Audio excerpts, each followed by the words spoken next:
राज्याचे अन्न आणि नागरी पुरवठा मंत्री धनंजय मुंडे हे भगवानगडावरती आलेले आहेत आणि कालपासून जे आहे तर त्यांचा मुक्काम हा भगवानगडावरती पाहायला मिळतो आहे। विधानसभा निवडणुकीनंतर धनंजय मुंडे हे पहिल्यांदाच भगवानगडावरती आलेले आहेत आणि मागच्या काही काळामध्ये जर आपण बघितलं तर धनंजय मुंडे यांच्यावरती होणारे आरोप असतील किंवा त्यांच्या राजीनाम्याची मागणी आहे त्या पार्श्वभूमीवरती त्यांची भगवानगडावरची भेट जी आहे तर ते अत्यंत महत्त्वाची मानली जाते आहे।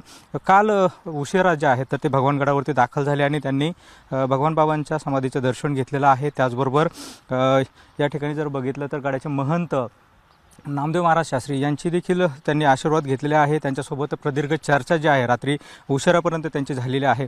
त्यांनी अनेकदा असं म्हटलेलं आहे की भगवानगडावरती आल्यानंतर नेहमीच लढण्याची आणि कामाची ऊर्जा जी आहे तर ती मिळते आणि मागच्या काही दिवसापासून त्यांच्यावरती होणाऱ्या आरोपाच्या पार्श्वभूमीवरती या ठिकाणी ते तीच ऊर्जा मिळवण्यासाठी आलेले आहेत का हे खरं तर पाहणं महत्त्वाचं ठरणार आहे। आणि काल ज्या वेळेला ते गडावरती दाखल झाले त्यावेळेला त्यांचं भव्य असं स्वागत जे आहे तर ते करण्यात आलेलं आहे आणि एकंदरीतच जर आपण बघितलं तर त्यांचं झालेलं हे स्वागत असेल आणि त्या पार्श्वभूमीवरती आणि मागच्या वेळेला जे त्यांच्यावरती जे आरोप झालेले आहेत त्यामुळे या संपूर्ण कठीण काळामध्ये भगवानगड जो आहे तर तो धनंजय मुंडे यांच्या पाठीमागे उभा राहतो का हे देखील पाहणं या निमित्तानं महत्त्वाचं ठरणार आहे। कॅमेरा पर्सन धनंजय दारोटेसह सुनील भोंगळे, एबीपी माझा, भगवानगड। एबीपी माझा, उघडा डोळे बघा नीट।